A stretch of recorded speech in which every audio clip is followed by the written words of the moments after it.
Greetings and salutations. You are listening to the Into the North podcast, where we take a look at the competitive side of the Commander format, also known as CDH. We are your hosts, Reed, aka Sick Robot, and Morgan, aka Spleenface. How's it going, everyone? And in this episode, we're going to be covering some Grand Abolishment. The good old effects that everybody loves these days, or seems to love it these days anyway. we'll talk more about how much people actually do enjoy those ones when we get into the topic, though. But first, we have actually not that much in the start of the episode here for the boilerplate of the episode. We have a new development. Morgan, do you want to get into it? Yeah, so a couple weekends ago, I went to a CDH tournament. Wow, shocker. Shocker. That's actually a shocker. I know. That truly is a shocker. It was hosted at the Hairy Tarantula, and it was a lot of fun. I think there were about 40 people there, and they said, like halfway through the event, they went, well, seems like people definitely want us to do more of these, so hopefully we can get more of those, maybe build a bit of a regular tournament scene in Toronto. Got to meet some CDH players from, sort of the outskirts of the city, like people from, Newmarket or surrounding areas that wouldn't necessarily come down just for like local meetups or whatever. But they have their own little communities. It was pretty cool.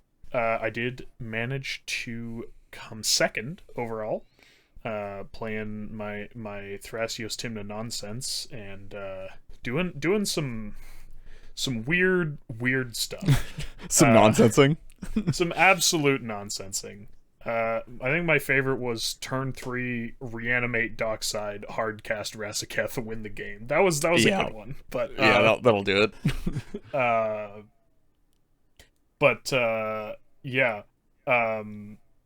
Had a weird got paired in the 1-3 person pod in round 1. And that was an experience. All in all, it was pretty good. I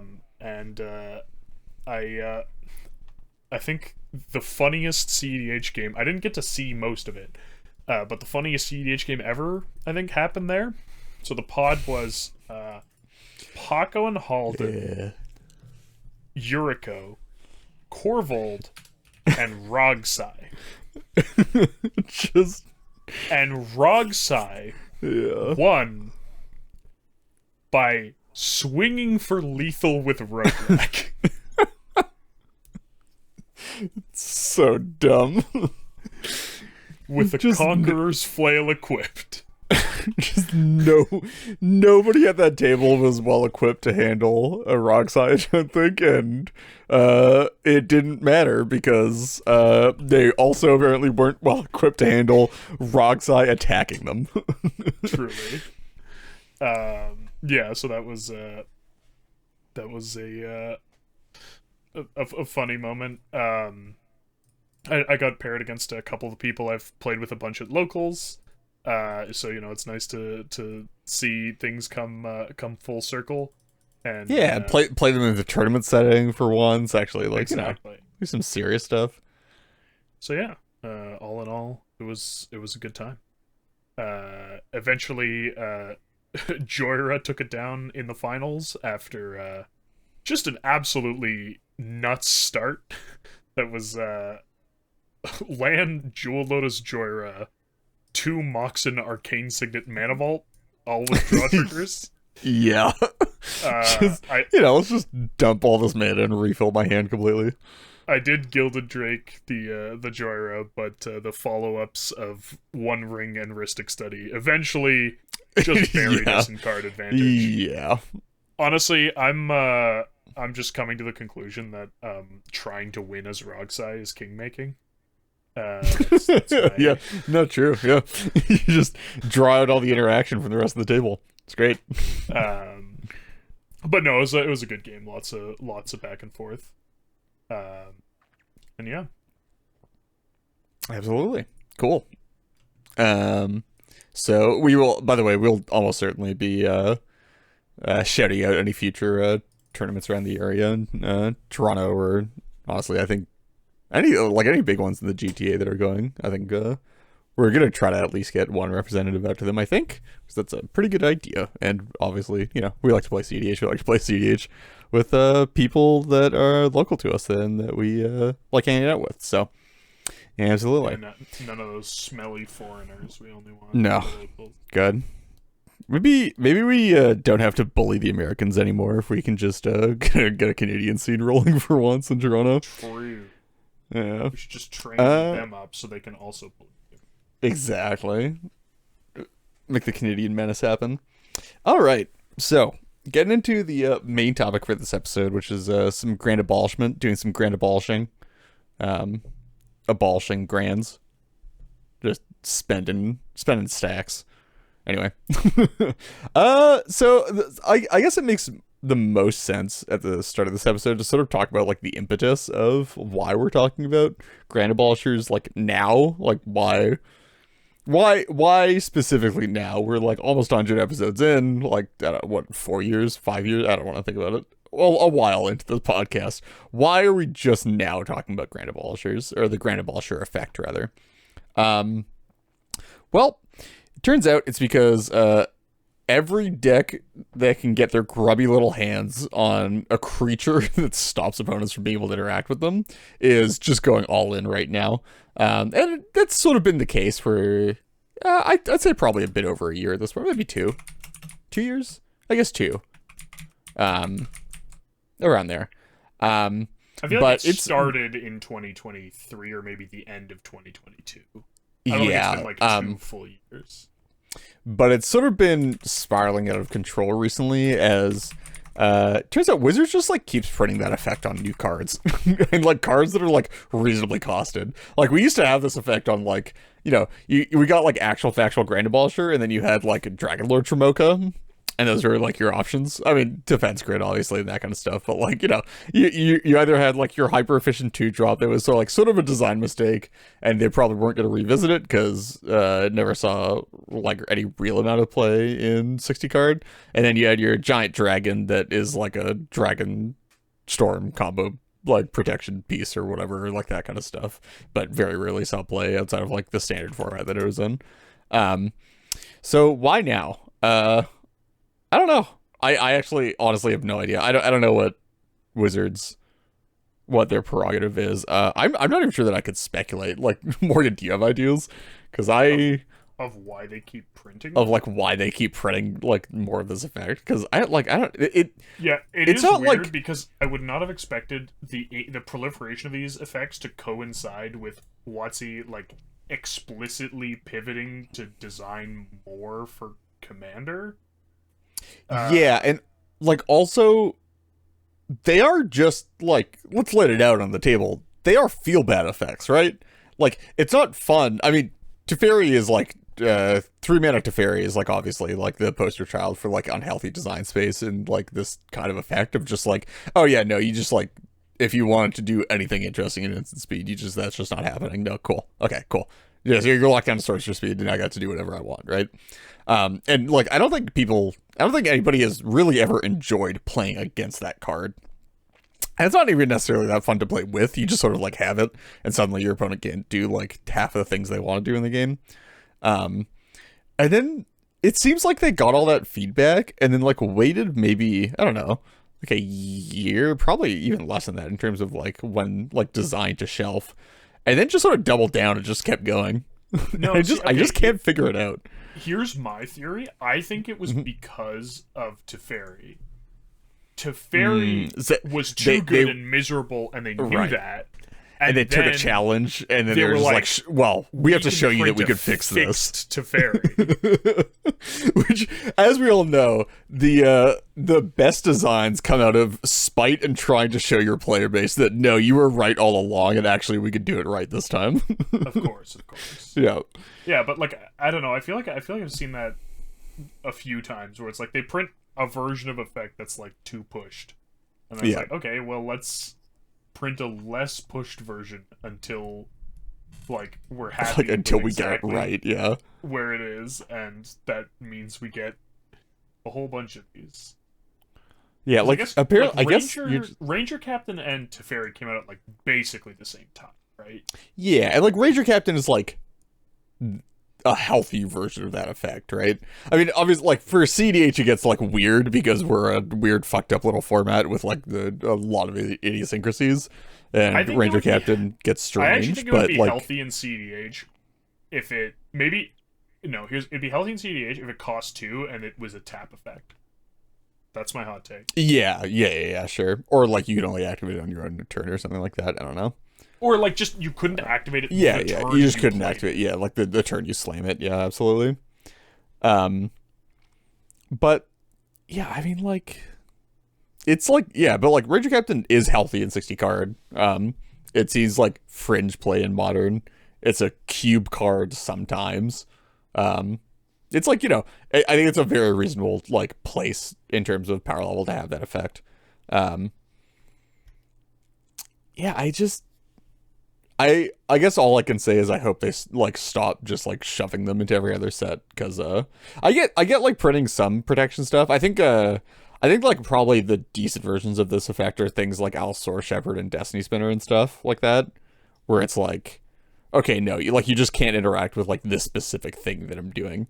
And they're sort of like themed toward that and like have value aside from that, right? It's not just like the binary, okay, I'm playing this because I don't want you to interact with me, and like that's the absolute only reason. They're like also around for like, they have moments. Destiny Spinner obviously like great in Enchantress style decks. Not that Enchantress is like good right now, I don't think, in like any format, but like when you're playing Enchantress, like Destiny Spinner does a bunch of stuff, and it's like a very reasonable power level for doing a bunch of that stuff. Allosaur Shepherd, great for elves. And it's sort of like the main place that you see it, and you can like sort of splash it around. I think those are like healthy design spaces, but I think the idea of just like shutting off interaction completely on your turn is just like, I don't know, it's tough, especially at the CMCs that they're like printing it at. Yeah, it definitely needs to. I think that effect needs to cost more than On average, yeah. than the cheapest. Like it costs, other than like literal Force of Will, Pact, and like Mindbreak Trap if it's online. When they print a counterspell that can counter creatures, it costs 2 mana. Yeah. And like, if you're playing a creature that says, if you don't counter this, you can't interact with anything else I'm doing, I feel like that has to cost more than the cost of interacting with it. Yeah. It's also like, I mean, I feel like we're well acquainted to the effect now, because obviously it's been around for so long, but I feel like it should feel like a splashy effect, right? Yeah. Like, it feels very drab and like spread out and like a well-established thing, but like, if Dragon Lord Dramoka was the only card in the game that said your opponent can't cast spells during your turn, like, that's a splashy effect, right? And that's like the first card you ever see with that effect. It's just like, oh wow, yeah, like, yeah, I totally get it. That's sick. And like, it just feels like they keep diluting it. Like, it's arguably an unhealthy effect because like it itself can't be countered, but it's also like understandable because it's 1 million. It's a 6 mana dragon, yeah. So it's like, okay, if you're and like that's the entire stick. Yeah. Either you're cheating this into play so it is interactable, or you've dedicated like really an entire turn or like most of a turn to casting this thing, like to make it so you can't be interacted with. It's going to be hard for you to win on the immediate follow-up, so then they have a chance to remove it. Yeah, I think yeah, they definitely certainly no more 3 mana ones, please. Yeah, they just keep going back to that for some reason. I guess we'll talk about more of that a bit later, but yeah, please just more mana next time, WotC, please. But so let's like actually get into the meat of this episode, which we're not just going to complain about WotC design decisions, because even though we do love doing that, that's not what this podcast is about. I mean, we're going to be I was planning on just complaining about WotC's design decisions. Oh, I think it's fine to sprinkle it in here and there, but I think we're also like talking about something in the context of the format, which the podcast is about, and I think it's probably worth it to focus a bit more on that aspect of these cards, for at least the utility to our users. So the real question we wanted to ask and answer, presumably, because that's the kind of thing that we do over here in this corner of the internet, is asking why the grand abolisher effect is so required these days. Why is it so ubiquitous? Like there used to be a time, and all you Zoomers are not going to believe it, but there used to be a time when you would play white because you wanted to play white and not because you wanted to play Esper Sentinel and Ranger Captain. Sounds like fake news. Yeah. It turns out that was the time. Even when Grand Abolisher was legal, there were a lot of times when you'd be playing white in a deck and you would not put a Grand Abolisher in because it just wasn't actually that required, and you apparently just didn't need it to win the game. So what changed? I think we have a couple of things written down here. I think probably the big one is that there are just more of them, so it's a more reasonable effect to have consistent access to. And the ones that get printed, I mean, Grand Abolisher is sort of the apex of how much this effect can cost. I think Grand Abolisher is the lowest that they could ever cost this the full effect of no on my turn. Please Watsy, print a Grand Abolisher at 1. Nothing will go wrong, I promise. Nothing could possibly go wrong. And it turns out that having Ranger Captain as one of the effects has sort of changed the calculus on that a lot, because Ranger Captain isn't just useful for stopping people from interacting with you. It's also pretty great to just be able to stick for a turn cycle and sort of just stop people from being able to win while also being able to untap with it and just murder. So obviously, they print better ones. They print ones with different modes and different sort of strengths and stuff. Which definitely makes it so that even if you're not playing actual factual Grand Abolisher, you didn't necessarily want to play actual factual Grand Abolisher 3 years ago. Now you can almost certainly find a version of the effect that you're more willing to play in whatever deck you're playing it in. And I think the other big one for me is sort of a knock-on effect of there's just so much more free interaction now. There used to be a time when you would get into a game of CDH and the table would tap out because somebody made a win attempt, and you'd untap with the table tapped out, and you'd basically just be like, well, if they got Force of Will or Pact of Negation, I guess I'll get fucked, but I get a jam and hope they don't have it. And possibly they don't even have access to Pact of Negation because it's 5 mana, and also the format was slow enough that a lot of I still don't always play Pact of Negation. But it was much more common to not play Pact of Negation at the time if you were planning on using your counterspells in a way where you would have to pay for Pact of Negation. Yep, absolutely. And there's just way more of them now, all over, and not just free counter magic, but free interaction in general. It's just so much harder these days to get a read on if somebody is out of interaction or not. There's just way more ambiguity, and obviously there are still tells here and there, but there's just way more uncertainty in terms of if you're gonna get interacted with, even with an entire table tapped out, where it's just I think this is somewhat psychological, but it is just correct play patterns a lot of the time as well, though, to just be well, if I have a bunch of cards in hand and we've just been grinding this entire game and I've been sculpting, I would rather have a few of these effects in my deck just so I can slam a Grand Abolisher and if it resolves, be off to the races without having to worry about any of that stuff. Because it just makes it so much easier to close. I think it's more necessary both in that you need it to get through all the interaction you might face, but also in that with the amount of interaction, you need it to check, where absolutely, where a lot of the time what you're doing is you're throwing it out, you'll fight over it, and then if you lose the fight, you just don't go for it. Especially in the Rhystic Mystic Sentinel meta, where if you go for it and don't get there, you play yours, someone counters it, you counter back, it gets countered back, and then you're looking at playing a few more spells for your win con, and there's a Rhystic Study player who's already drawn 4 cards, and you're maybe not drawing them a fresh 7 cards while I'm trying to win. While I'm trying to make this win attempt.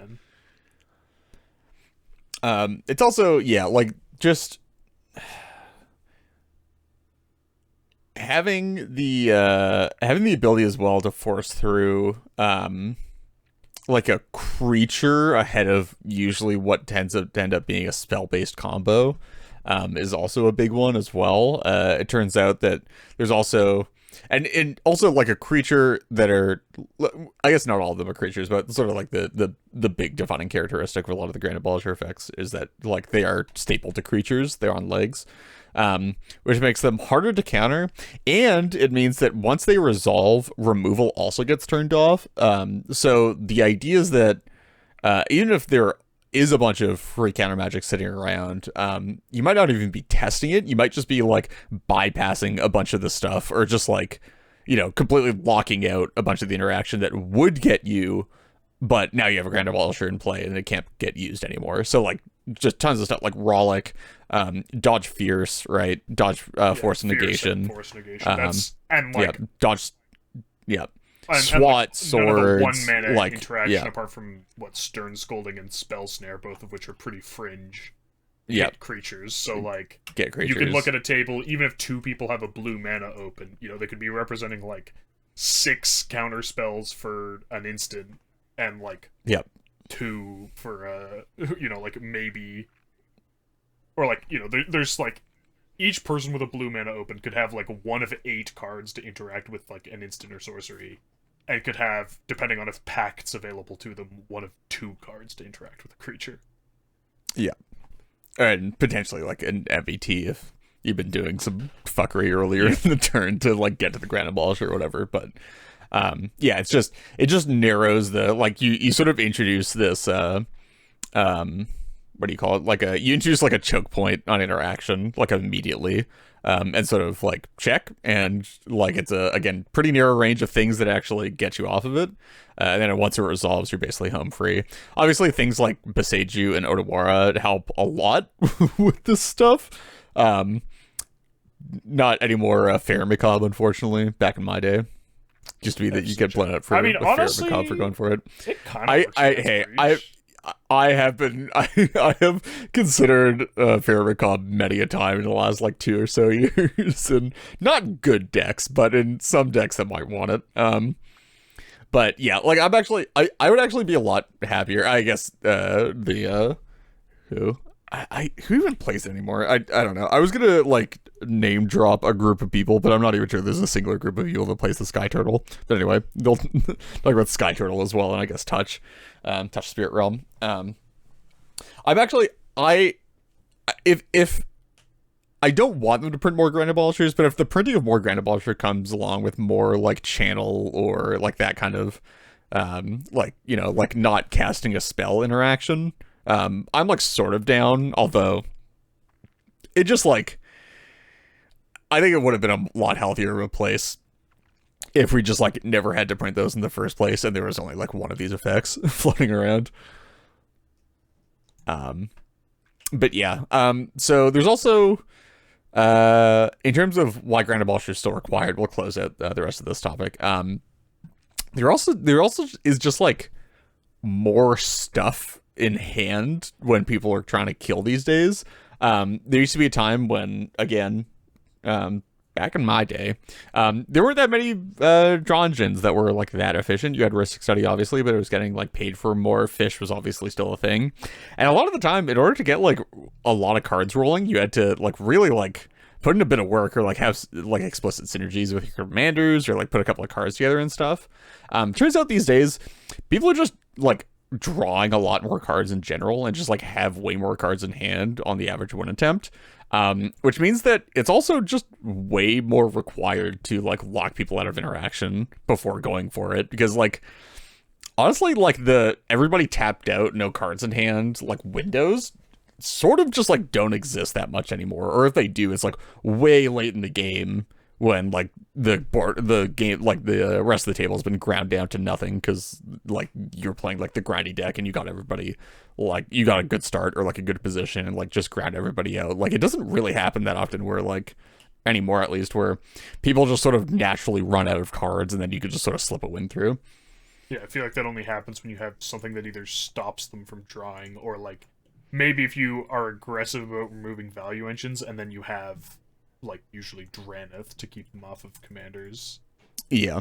Because like half the decks in the format and a lot of the top decks, their commander is also just like a grind engine. Like a primary plan. Yeah. Like good luck without Draneth trying to get Tymna and Crom empty-handed.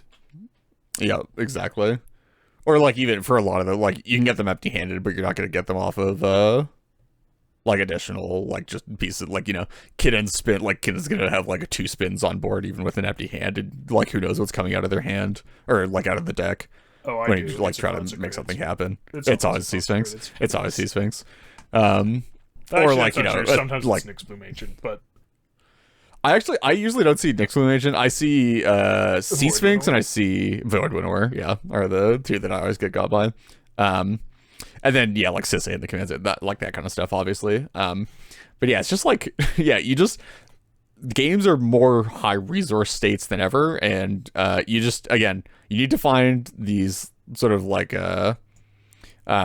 breakpoints, like funnels to sort of tighten down and like sort of check a very specific set of things before going off, and then like sort of like locking it down as soon as you can on your winning turn.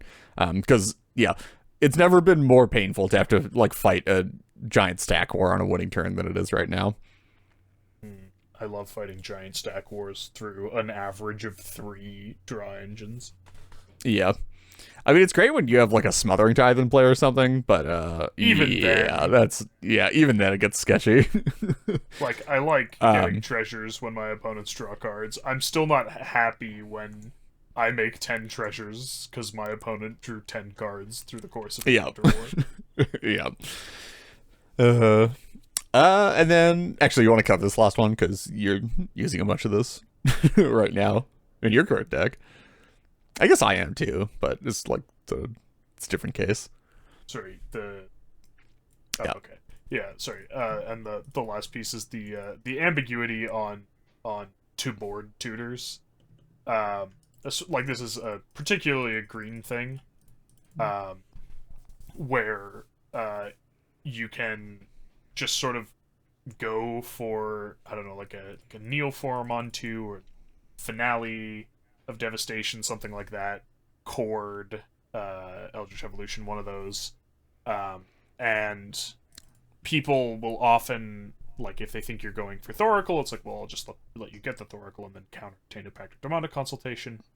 And then it creates if it's like a mid-sized dockside with like you don't have a pre-existing board state, it's like okay, they're gonna like dockside for like 4 or 5. Yeah, some value engines are like dockside for 4 or 5, play your commander and like some more mana or whatever. That's fine.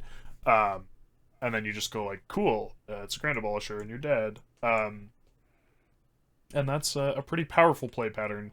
Though, unfortunately, one that I think we'll talk about this later, that's kind of a double-edged sword. Yeah, oh, absolutely. Because it just, like, it messes with the threat assessment on those cards just in general nowadays.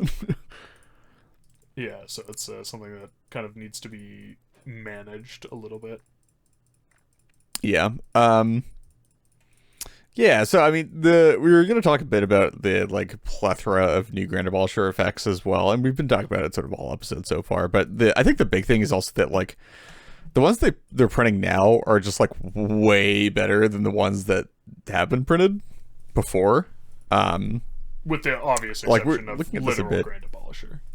Yeah, like the actual literal Grand Abolisher. But yeah, like the previous ones. Obviously, me and Morgan have an eternal hate of Defense Grid. That one, that one kills people, and it not like the table. It just like kills random people because does the next person have a win? Sure, maybe they win, maybe they don't. And also, I don't know. Defense Grid. I mean, you told the story about last episode, right, in the Boston tournament about interacting for like 11 mana through a defense grid. Like, defense grid isn't actually like a full. I'm not sure I actually did, but if I didn't, I played 3 interactive spells through a defense grid, more evidence to my theory that Rogside trying to win the game is just king making. Um, but yeah, it's it doesn't 100% stop all the interaction. Like 3 mana is a lot, but it's not like it's a lot, but it's not amount. like it's not completely unachievable. So like defense grid really only works if you have, with any consistency, if you have like at least one piece of backup, which makes it a lot worse. And then it's completely symmetrical. So if you don't get there, which is a thing that can happen, particularly, I guess we'll talk about that when we talk about the, how to deal with this or how to play around these. If you don't get there, it's just, like, you're never untapping. Yeah. Like, ever. It's just not happening. Which, like, it's fine to, I guess it's fine to accept that risk, but also, like, you can just do so much better, man. I guess exactly Rockside can't, but whatever. I mean, they can. They have Conqueror's Flail. That is true, actually. Yeah, just play Conqueror's Flail, ladies and gentlemen. Which I've seen more and more. I'm not sure if it was always in the list, but I think it should have been. And I think that's a solid include that I'm happy to see. Yeah, I think just, like, having, like, especially, like, colorless is so nice to just have, like... And, like, 4 mana really isn't that much for the effect. I mean, it is... when it's like attached to a color, and you're playing in decks that like aren't quite as explosive on mana, but in a deck that's that explosive with mana production and like just doesn't have to care about the mana requirements at all, like you just fire off a massive Jessica's Will, like that deck is apt to do after a wheel or in like a Ristic Study War or whatever, and then just like slam a Conqueror's Flail, like yeah, absolutely. And then like we used to have stuff like Defense Grid, Dosan, City of Solitude. And when we say had, we mean those cards existed. They had been printed. Those cards not had been printed. Not they're actually like playable. Yeah. Although I will stick. We had this discussion pre-show, but I will stick with my opinion that I think City of Solitude's actually been underplayed right now, because City of Solitude is like the actual perfect Grand Abolisher effect, because it's just all spells and all abilities can't be activated on other people's turns, which means that like you just can't activate abilities out of hand, you can't channel stuff, you can't cycle things, you can't activate land abilities, you can't activate mana abilities at all, they can't even tap lands or like tap dorks to do stuff. It's just complete no once it resolves. Which I think should probably see a bit more play. I think it does, like, giving up the... I do think the fact that all of the other ones are creatures is like a primary advantage of them, where they are much more difficult to interact with. So I think giving that up does matter a lot. I guess I've played Dozan specifically in Vanifar, where which makes a bit of sense. People would like wait as long as possible. They really wanted to get you at the end of your chain when you had like the least replaceable stuff. Exile, not like aha, I've killed you and you're stuck with like your, I don't know, Hyrax Tower Scout in the graveyard. It's like, okay, cool, well, I have 4 of those. Go for the end stuff, so you could just, if you had like an extra untap that you could generate somehow by like casting something from hand, you would just go like, cool, activate on 2, get a 3-drop. Alright, it's a Dosan, you're dead now. It was like explicitly to be cheated into play at a time of your choosing, and so you were never left in the situation where it was on the stack and you realized you couldn't win anymore. Which I think is, for all these symmetrical ones, is the really big downside. Yeah, it's like the massive issue. You Although cast it, I will say again, and then though, someone removes an important piece or silences you or whatever, and then it's like, well, crap, I've just shut off all the interaction for the whole table. Yes, I will say though, I do also think Dosan is underplayed right now. Oh my god! Not in like high color decks or like necessarily even like good decks, but I think there are like I think there are a lot of like Jund decks, for example, that like actually like are just playing a decent number of creature tutors like anyway, just because they're playing like Jund Dockside deck or whatever. Like it doesn't have to be Corvold it can also just be like Darko's stuff for, you know, people play Jund stuff all the time. Or like Sans Blue is also sort of fine, although like you can just play all the white ones instead. Although I think Dozen might be better than Myrel, but that's a weird opinion that I'm not gonna get into. Yeah, I know. But also, but I do if think you have white, I feel like Kutsil, Grand Abolisher, and Ranger Captain is enough of it should cover most of it. But yeah, I do think that like stuff like Jund or like green red or like those kinds of decks, like low color green deck, even like mono green, honestly, like I think Sylvala might actually just want to dose in at this point. Just like the ability, you can't play that in Sylvala because you cast it, they kill Sylvala, and then you lose every time. Well, no. This is what I'm saying is that the idea is never that you're actually getting Dosen into your hand and casting it. It's just to have in the deck to get off your to board tutors. is the entire idea for me. I guess Dosen is you can find it with Green Sun, so that does make it. Yeah, like it's Green Sunable. You can Finaleable. You can get it with Eldritch Evolution. Like I think it's good. It's good in that specific case in like those kinds of decks where like you're already playing a bunch of the to board creature tutors. You might as well have access to an actual Grand Abolisher effect. No, it's not a full one, but like a decent Grand Abolisher effect like in the deck that you can like go convert those into. But yeah, I don't think you should actually like ever be putting Dosan on the stack if you have like stuff that you care about in play, if you're vulnerable to removal. And then yeah, like they've been putting like the new better ones as well. Ranger Captain. Morgan thinks Teferi, like 3-mana Teferi, is just okay. I've been getting higher and higher on it over time. It's just being stable to removal is really nice, but I get it. I think Myrel is like. I mean, okay, I like it a lot better in the deck where you can tutor it to board at instant speed. Yeah, no, I'm saying just in general. No, I'm saying in general. I think it's like better now. Like even outside of Sisse. I'm not saying I'd play it over Ranger Captain or like necessarily Grand Abolisher, but like I do think it's like it's like probably the third best in a lot of decks. Even like completely discounting the kit and stuff as well, because I don't know that's sort of fake. I think so. Nah. Yeah. What's your third best? Abolish Kutzel? Ranger Captain Kutzel for sure. Yeah. Yeah, I think Teferi is better than Kutzel. Man, it has removal stapled to it. It has removal stapled to it is what happened to me. It makes you die. I don't like cards that make you die. Maybe I'm weird. Guess not. Am I just playing the wrong format? Is that it? Yeah, you might be at this point, honestly. I don't know what to tell you. Sometimes you just lose. Yeah. Well, I think that is sort of a thing, is that like you do just have to accept risk with a lot of these sometimes. Some of them the risk is not worth it, and some of the risk is. I think Teferi is probably on the side at this point. Like it's just powerful enough, especially in like decks with Dockside in them as well. Like maybe you don't want to play it in, like Sans Red, but I think like in like Jeskai plus decks, I think it's like for sure playable, because Dockside doubling as like a base plus also just like be able to pick up, you know, just like stuff from opponents' boards under a Grand Abolisher in one card is great. And then like, you know, the draw is a nice tack on for like top deck tutors, but like it's not a real part of the evaluation for me. Anyway, so what do you do about Grand Abolishers? Because everybody's playing them and they're all over, and it turns out that if they resolve, you're almost always dead. So how can you not almost always be dead? Angry emails both to the rules committee and also to like WotC's design teams.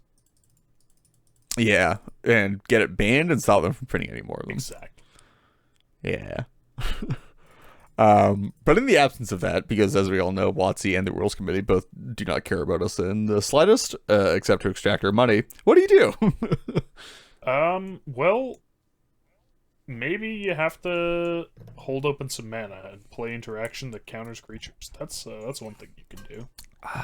That sucks. It does I don't suck. want to do that. But yeah, I suppose the other thing you can do is, if you don't want to hold open mana, is you could play static effects that make it hard for your opponents to win. There you go. It's not a guarantee. They could still go like Grand Abolisher into, I don't know, remove your stuff and then kill you. Remove your thing. Yeah. I mean, usually it's hard if it's a literal rule of law, though Boseiju does exist, as does Odawara. Absolutely does. But those are better. I think if you can force the play pattern to be that people are playing these cards and not winning the turn they play them, that gives you the time to do something a little bit more meaningful about them. Yeah, absolutely. I mean, just having them stuck on board. I mean, I guess nobody's actually playing Gilded Drake anymore, or still, like, I don't know. Did people ever start playing Gilded Drake? They should have. It's a great card. I think people used to play Gilded but Drake gives you time more to go than they steal do. it. And I think, honestly, I think now they should play Gilded Drake more than they used to. Like, I think the card has gotten better, not worse, and people play less of it. Yep. Absolutely. Turns out, asymmetrical stuff like Dranith, Dranith Op Agent, and especially Orcish Bowmasters are pretty good to take. Just steal. Gimme. I also just, like, I feel... I mean, I guess I'm playing a Tymna deck, so it does skew my evaluation a little bit. But, like, I don't know, I've a lot of the time felt really good just taking a Craw. Oh, absolutely. I mean, again, I'm playing a Sisei deck, which means that I'm sort of incentivized to take people's commanders because they give me colors anyway. But I also mostly agree that, like, just taking value commanders for 2 mana is insane tempo swings a lot of the time, especially if they're like, if the person is like, you know, they've had their Rhystic Study or One Ring or whatever countered like early, and then they're falling back on a value commander.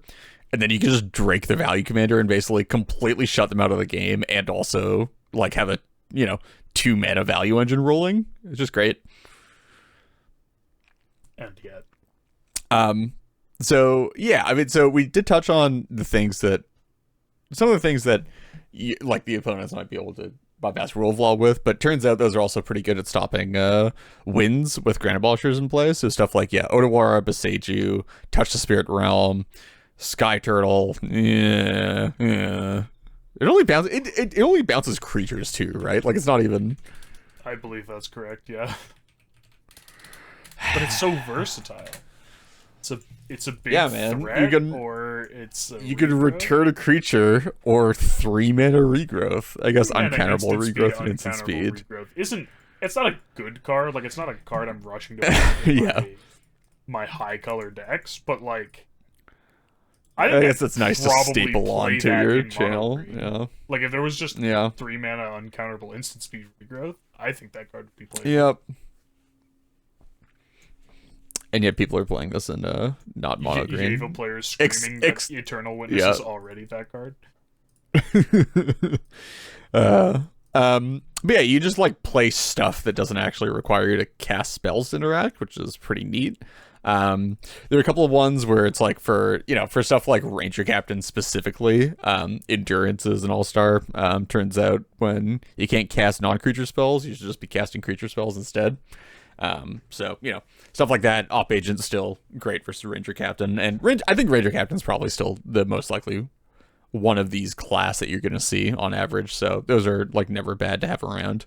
And then sort of the big one that I feel like people always forget about, that are just like fantastic versus, basically like any type of silences effect, is a silence effect of your own. Somebody puts a Grand Abolisher on the stack, you silence them in response. Hey, look, nobody can cast spells this turn. Awesome. That means we have another turn cycle to deal with it. Or we just don't have to, and you win instead on your next turn. Wait, sorry, hang on a second. Is this why I'm right for hating Teferi? Oh, getting silence in response to putting a Teferi in play? Yeah, probably. But also, remember, the Teferi still has the bounce attached, so you can, like, bounce something, and then if the next person can't win the game, they can, like, actually attack the Teferi and get rid of it without spending a card. I guess it's not the end of the world with Teferi, because it can at least have your own interaction. It's definitely why I'm right to hate yours is still active. Solitude, though. Yes, oh, absolutely. Teferi is a weird one, because, like, you can still interact, and they can't interact back. So if they want to make a win attempt under a Teferi, and you just, like, have a Force of Will revealed, you can, like, honestly sort of just, like, show the table and be like, hey, don't make wood attempts under the Steferi, or like you're not gonna get it. And then also like if you don't think that it's getting back around to your turn because somebody else is gonna force through, you can just be like, okay, can somebody just like attack this so it's off the board and we can like get back to playing actual like real CDH.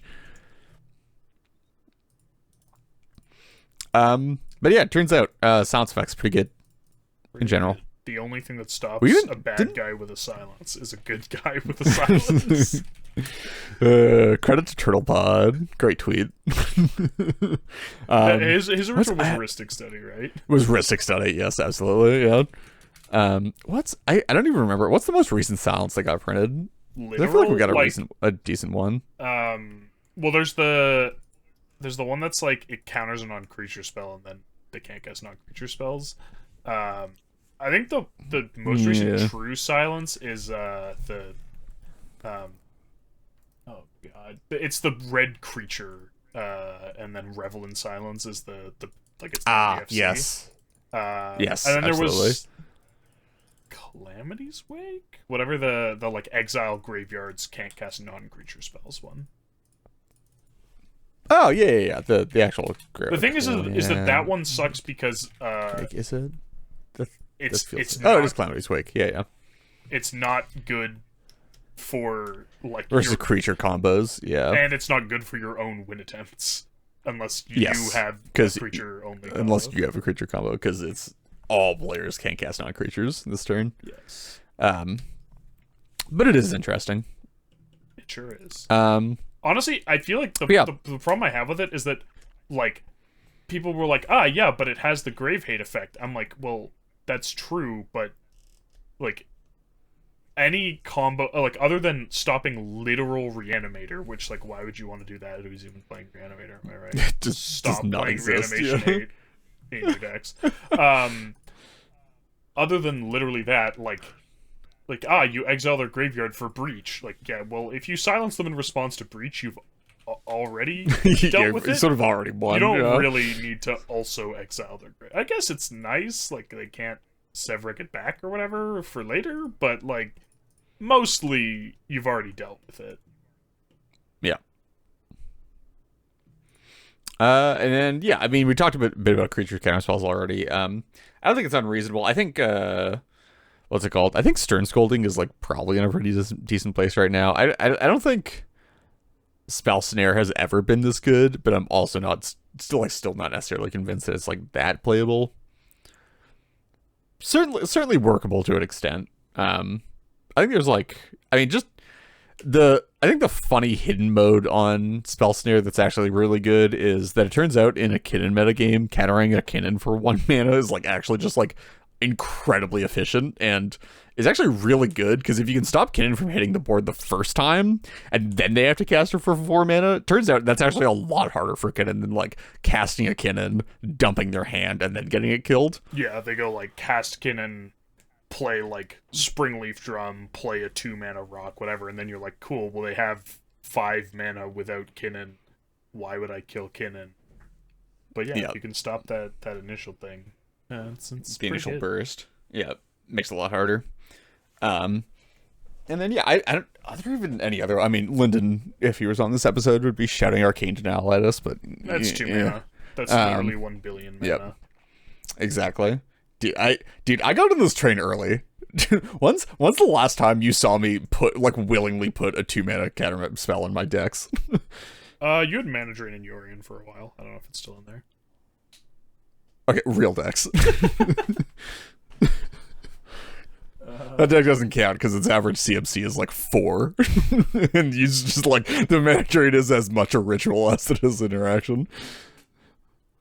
It's been a while since you've put a 2 mana dedicated counterspell in a high color deck.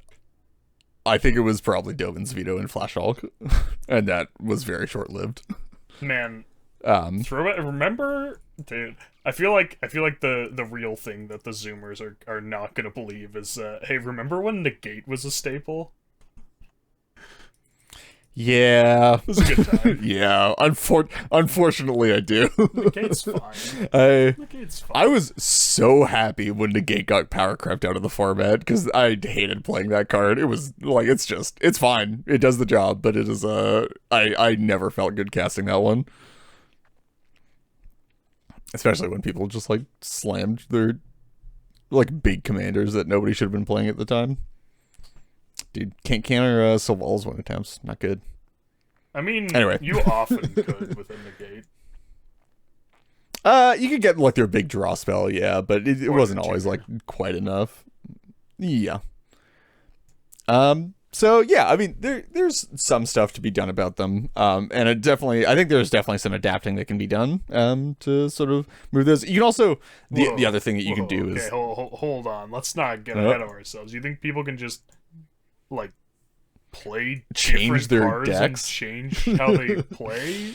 That doesn't to solve meta rotations. Right. I've never heard of it.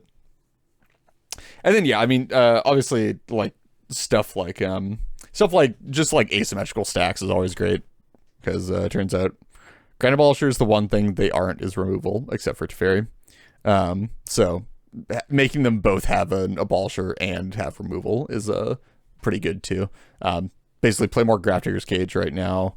I don't think Deafening Silence is even that bad, honestly. I think the decks that can play it, maybe it might be a bit limited, but it's still like very reasonable. And yeah, just like look at the 2 mana like stuff. I guess like a Dauntless Dismantler is probably also a decent one, having like the activated ability. Even stuff like just like onboard hate that isn't necessarily stacks is nice. Having like I've definitely seen Mayhem Devil specifically be like very awkward for Grand Abolishers more than a few times in the last 6 months or so. Yeah, that's a fun one. Man, yeah. I love Mayhem Devil. I wish that it was good enough for me to put in my decks because I do love having one in play. 3 minutes, just a bunch. It sure is. Cool. So let's get to talking about now sort of like the capstone of this episode, which is I think the real meat and potatoes of like what we actually wanted to get at and talk about this topic, which is what does all this mean for the health of the format right now? Because like, you know, the health of the format is something that we like to think about a decent bit, and it changes depending on what cards you play. And now that we're seeing a lot more things that say your opponents can interact if they let this resolve, what does that mean, Morgan? It sucks. That's what it means. It's bad. Yeah. It's just not a good time. It really isn't. You can definitely, again, you can definitely work around it. Nothing is ever like truly unbeatable. In Magic, or if it is, it gets banned, whatever. The fact that none of this has been banned yet is like, you know, it is a sign that it's not unbeatable. You can play around it. I don't know it's if not that like, logic applies to Commander. Yeah, that's true, but yeah, whatever. We'll run with it. You know, you can play decks without Grand Abolishers in them. You can still win games. Turns out Kinnan, still a very high performing deck, does not have access to basically any Grand Abolishers. I'm not even sure if they play like any. They can 100% play Tidal Barracuda. Maybe that. Wait, and before we get into Flail. this, that's my hot take. My hot take is that Tidal Barracuda is underplayed. Should be more played. Because I think letting people play at instant speed for decks that aren't optimized to do it is really like not that valuable and not that much of a threat. And then it's a Grand Abolisher that's not in white, and it's like, and it's it doesn't have the, well, it is asymmetrical, or sorry, well, there is like a symmetrical effect to it. It doesn't have the problem that it stops your opponents from interacting with each other, which all of the green and colorless ones do. Yes, except for Flail again. Except for Flail. But this one's I think Barracuda's been memed about for like literal years, but I actually don't think it's that bad, especially in something like Kinnan specifically, where you're like very likely to have an excess of mana, and like the 4 mana is not that much of a barrier for the effect that you're getting, because it's, again, unique effect for the colors at least. I also I think feel it's like Kinnan is a deck that can take advantage of playing at instant speed decently well, just because half the time you're just passing, holding open, and activation anyways. So, like, there's strategic ambiguity, and it turns out, of, like, is this just an activation, or am I gonna do spooky stuff in the end step? And it does turn out that spinning into a Tidal Barracuda is pretty good. True. Uncounterable Tidal Barracuda. It is not a human. You can definitely pull that one out of the deck with a Kinnan. It would open but up yeah, a so lot like of questions if it was a human. It sucks, it's bad, we don't like it, but those aren't actual reasons. And we should probably talk about it a bit more. Because I said so was a good enough reason. Yeah, it's not bad. I'll accept it. But our listeners might not. So I think the biggest thing though is that, yeah, the biggest thing is, yeah, I actually super agree with this. That the fact that you have to be able to answer these creatures being put on the stack very consistently means that like the decks that whose historical strength have been putting creatures on the stack to kill you get like way worse because everybody's just prepared for that shit now. Well, it's turns out it's like two reasons. You get wrecked on both ends, which is first of all, people prepare to deal with that, and second of all, like it's not special, right? Like if you play like a creature combo that's worse, where it's like, okay, I'm gonna play this like 7 mana combo that's like annoying to cast specifically because it's hard to interact with. And then your opponents are like, yeah, I'm gonna also be hard to interact with by just playing Grand Abolisher before my, like, instead of playing the 2-card combo of, I don't know, Kiki Jiki plus Corridor Monitor, they're like, I'm gonna play the 2-card combo of Grand Abolisher plus Ad Nauseam. You're sure. like, yep. Fuck. Well, what's the point? Right. Yeah. Why even do this? And I mean, this is it sucks because it's also just a trend that we've been seeing more and more and more over the past like year or so, just like creature decks just being stomped on for like no discernible reason in terms of like meta like reasoning, like universal reasoning. It's just like, yeah, just fuck you, creature decks, die. Go play spells instead, nerd. And it sucks because turns out casting creatures is a time-honored tradition of playing Magic the Gathering in every conceivable format, and having that not be a good strategy is like why Wizards started printing really good green creatures in the first place, like whatever, like 10 years ago or whatever. Like it's the reason why like every like green beat stick is incredibly overstated these days, because Wizards was really sick of people just playing with the spells and like not really engaging in like combat or the board or like, you know, the thing that you're like the primary gameplay pattern. Even if CDH is like far removed from 60 card, turns out the primary gameplay pattern of Magic has always been intended to be at least turning sideways with creatures. And like the further you get away from that, the more those systems sort of break down. Yeah, it's I think it's not it's an unfortunate thing that like I mean it happens to us a lot. Our format is niche and not sort of how there are a lot of things we use in ways that Wizards didn't necessarily intend or expect. But it is unfortunate that they have this design focus of creatures in the board mattering, and it's kind of backfiring in CEDH where they're printing these really good creatures that make all the other creatures not matter. Bad, yeah. And I guess the other sort of, I don't know if this is a negative, but I did mention a double-edged sword on the green to board tutors is it just like people will counter them now because they don't want to get Grand Abolisher, which is like reasonable, but also really frustrating when it's like, hey, I'm not going for that. Like I'm going for, you know, maybe something that's good for me. Like maybe you'd still counter it if I told you I was getting like, I don't know, a really big mana engine or like a dockside or I don't know, a draw. Like I was getting my a Archivist or Draneth or whatever. But like maybe there's something that they would let you get, and or like they have removal. So they're like, oh well, like if it's something I don't like, I can just kill it. Except if it's a Grand Abolisher, I can't. So I have to just counter this. And so it doesn't give you the opportunity to get things that people might not want to answer.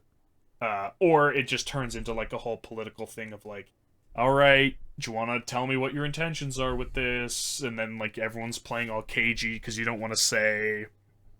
And Yeah, then, you don't want to give up anything. Like, neither side wants to give up anything, but also neither side really wants to, like, have to, like, waste their thing either. Yeah. You don't want to get your thing countered. They don't want to fire off the counter if they don't have to. And it's just, you know, something that I feel like has just been happening more and more to me.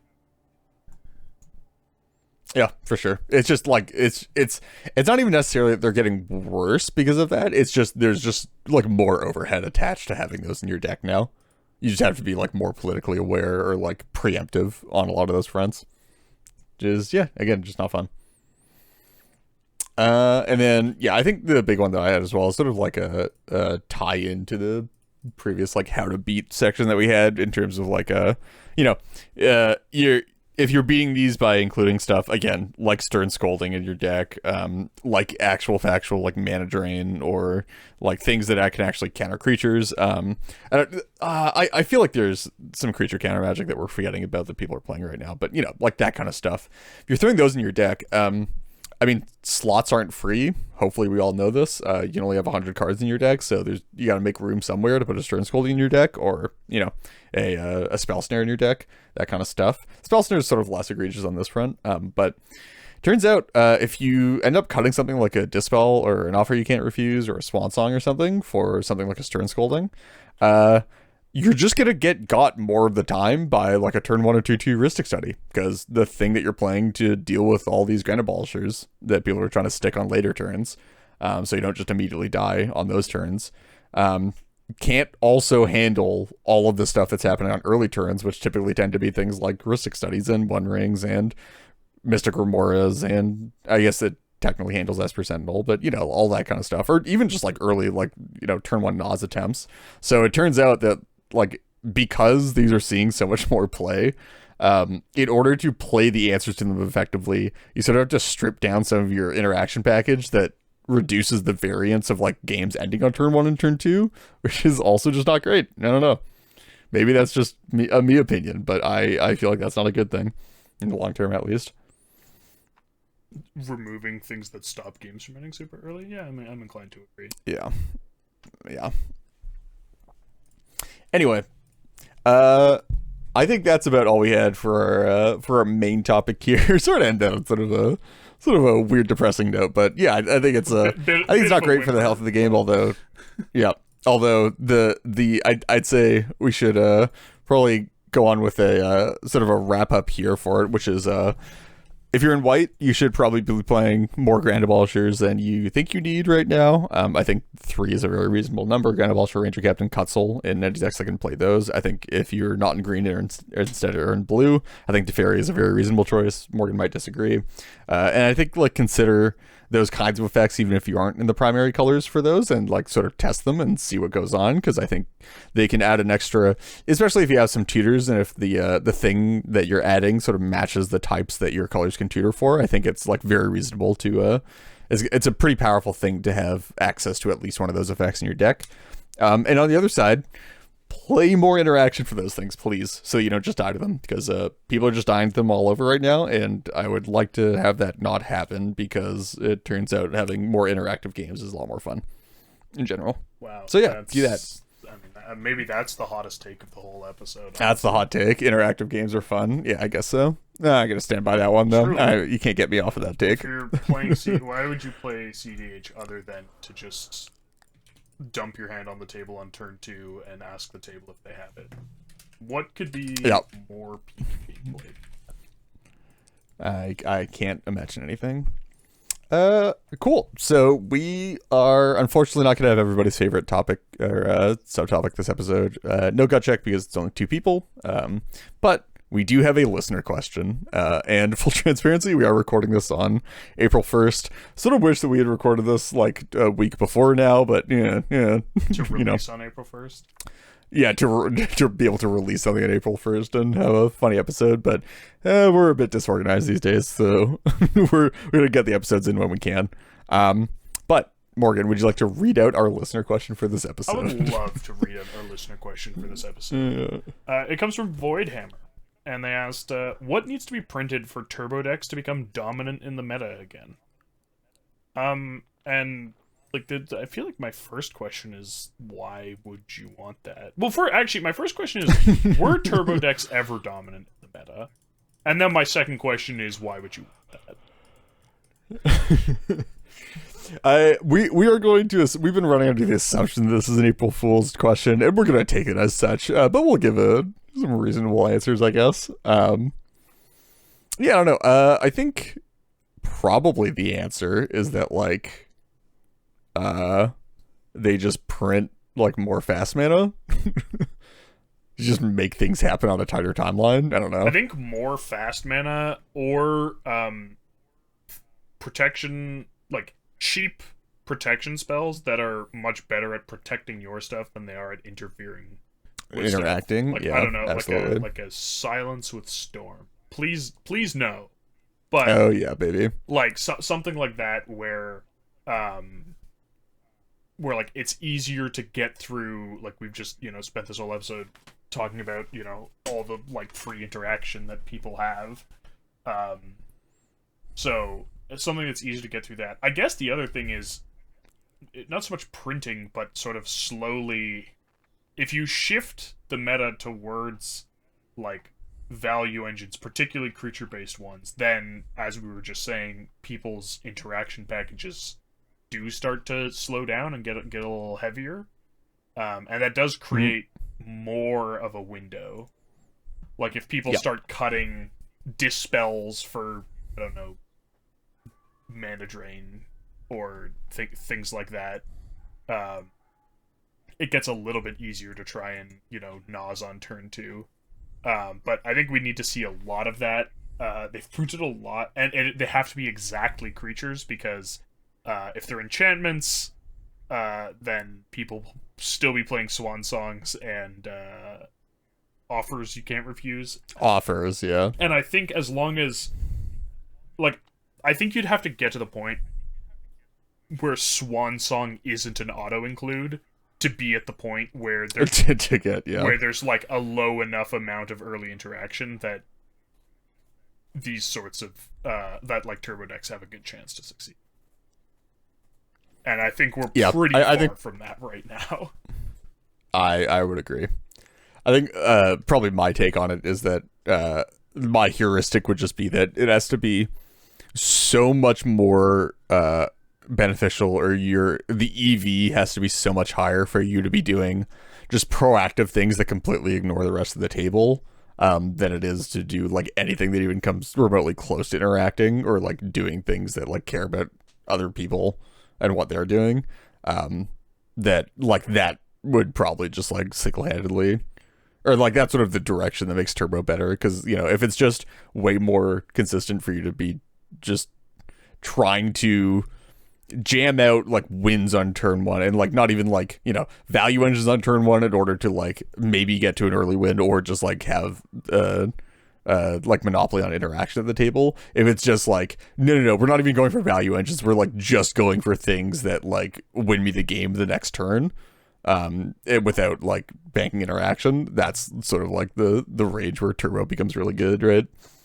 But also, I don't know what that looks like necessarily, but yeah. Why do we want this? Why would you want that? I think there's sort of a natural tendency where, like, I think it's good if the best generic decks are in the middle of the pack in terms of speed, where like there's windows to try and get under the best deck, or there's windows to try and like go over or through.